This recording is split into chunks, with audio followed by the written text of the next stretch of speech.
नमस्कार दोस्तों।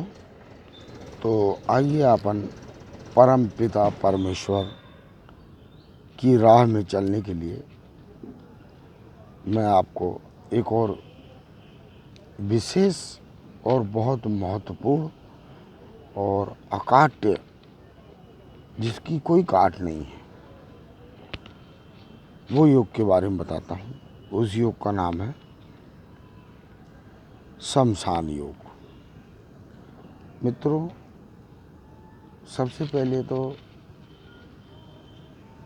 शमशान योग बहुत ही कठिन परिस्थितियों में बहुत ही मेहनत करने पर और बहुत ही प्रयास करने पर, इसकी कोई समय सीमा नहीं है कितना समय लग जाए कि आपके अंदर शमशान योग जागृत हो।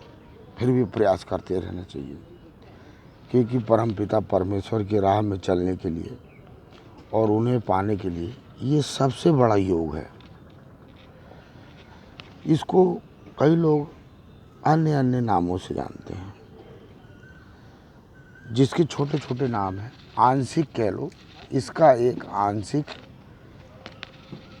रूप होता है समाधि रूप, और कई छोटे छोटे ऐसे योग हैं जिनको आंशिक तौर पर, लेकिन जो शमशान योग है ये परमपिता परमेश्वर की राह में एक तरीके से पूर्ण योग कहलाता है। क्योंकि शमशान योग का अर्थ ये है, शमशान से आप लोग सिर्फ ये जहाँ अपन मुर्दे जलाते हैं या शरीर को दफनाया जाता है, इसी से ऐसे नहीं है। शमशान का अर्थ ये है कि जहाँ सबकी शान यानी कि मान और सम्मान एक हो जाए, ऊंच नीच भेदभाव पाने का खोने का डर भय सब दूर हो जाए, सिर्फ परमपिता परमेश्वर हो। इसका रूप होता है शमशान। अगर अपन ये सोच लें कि शमशान कोई एक अलग क्रिया है, तो वो अलग क्रिया तांत्रिक विद्या में होती है, जो शमशान जाके जागरण करते हैं और अपने इल्म का प्रयोग करते हैं। लेकिन शमशान वैराग्य जो है, या शमशान योग कह लो या वैराग्य, जब जागरण होता है तो मनुष्य के जीवन में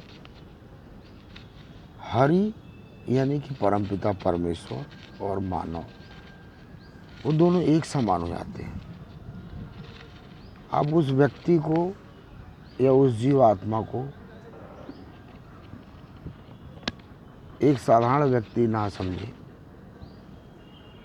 वो कब उसके अंदर कौन सी पराशक्ति विराजमान हो जाए और आपको देखे, उसकी आंखों से आपसे बात करे और अन्य विषयों पर चर्चा करे, उसको आपके लाभ हानि सुख दुख पाने खोने से किसी से कोई विशेष लगाव या मतलब ना रहे।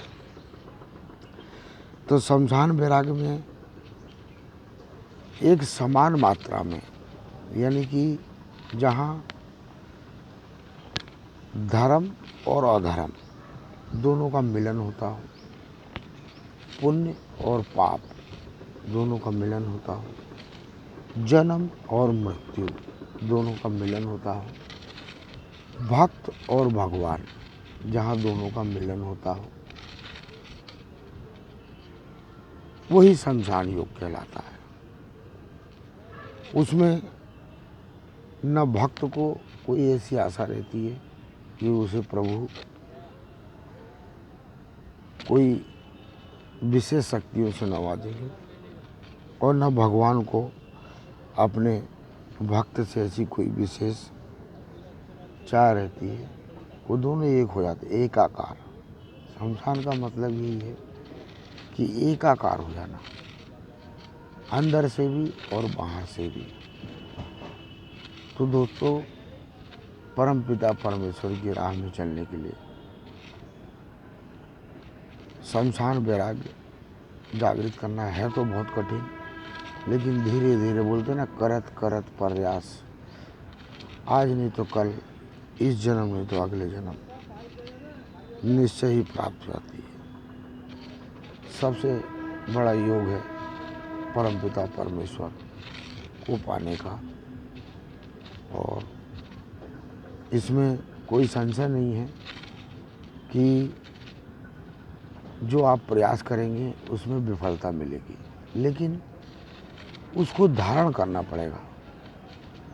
आप अगर ये नहीं समझ पा रहे हैं कि शमशान वैराग्य जगह है, कैसे जाए, तो दोस्तों मेरी एक विनती है कि कुछ नहीं कर पाओ और कारण ही बिना किसी कारण कब्रिस्तानों में, शमशानों में, वहाँ जाके प्रभु श्री हरि के चरणों में ध्यान लगाएं और आप देखें कि इस दुनिया में बाहर क्या चल रहा है और शमशान के अंदर क्या चल रहा है। उन दोनों को मिलाते मिलाते आप उसमें खुद समाहित हो जाएं, और जैसे जैसे आप समाहित होते जाएंगे परम पिता परमेश्वर, आप दोनों की दूरियां बिल्कुल ख़त्म होती चली जाएंगी। आप दोनों कब एक हो जाओगे पता ही नहीं चलेगा, क्योंकि शमशान वैराग्य में न कोई अपना होता है, न कोई पराया होता है, न कुछ खोने न कुछ पाने, किसी भी न ज्ञान का न ध्यान का। एक या यूं कह लो कि चलता फिरता मुर्दा, जिसको परम पिता परमेश्वर के अतिरिक्त कोई चीज़ दिखती नहीं, ना उसके मन में रहती है कोई चीज़, ना उसके कोई चीज़ चिंतन में रहती है, सिर्फ हरि के। वो सृष्टि के नियम को देख के आनंद लेता रहता है और अपनी अवस्था में वो मदमस्त रहता है, जिसको दुनिया पागल भी कहती है। तो अपन को पागल वैसे नहीं बनना है, शमशान वैराग्य जागृत करके उसके नियमों को चलना है और उसमें देखना है कि कोई ऐसी कमी बेसी हो रही है हमारे अंदर, क्योंकि जहाँ शमशान वैराग्य का पूर्ण रूप से जागरण हो जाएगा, आपको पाने खोने की कोई चाह नहीं रह जाएगी, किसी प्रकार की कोई इच्छा नहीं रहेगी। आपको इस दुनिया में सब एक ही चीज़ दिखेगी कि परमपिता परमेश्वर अपनी सृष्टि को कितने आनंदमयी तरीके से और बहुत अच्छे तरीके से चलाते हैं। जन्म मृत्यु का भय आपके अंदर समाप्त हो जाएगा। आपको ये समझ में आ जाएगा कि मोक्ष शब्द या मुक्ति शब्द क्या होता है, तो जीवन में क्या करना है क्या नहीं करना है।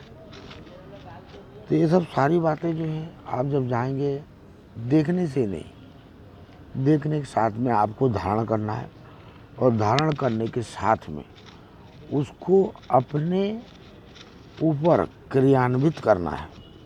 अगर आपने ये तीनों बोलते ना, मन कर्म और वचन, इन तीनों चीज़ से आप जब तक इसको पूर्णतः धारण नहीं करेंगे, जब तक ये समझ लो कि आपको शमशान वैराग्य कभी प्राप्त नहीं होगा और आप यूं ही भटकते रहेंगे। तो दोस्तों कोशिश करें कि गृहस्थ जीवन या पूजा पाठ में या जैसे भी हैं, संत हैं, सन्यासी हैं,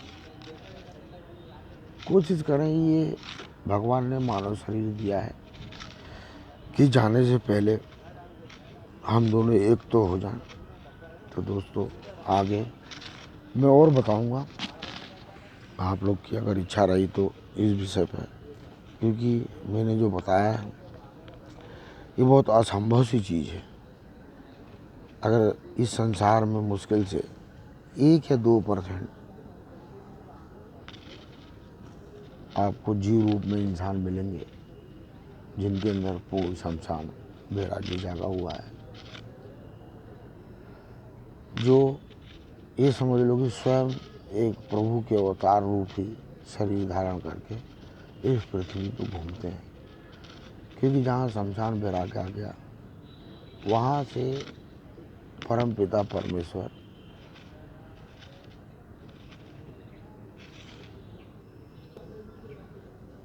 का आदि और अंत दोनों विषयों पर आपको कुछ समझाने की विशेष जरूरत नहीं पड़ेगी।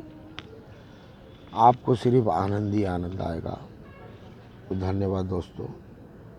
अगले एपिसोड में किन्हीं दूसरी विषयों पर चर्चा करेंगे कि परमपिता परमेश्वर की राह में और क्या क्या ऐसे कर्म करते जाना चाहिए जिससे हमें वो जितनी जल्दी हो सके मिल सके।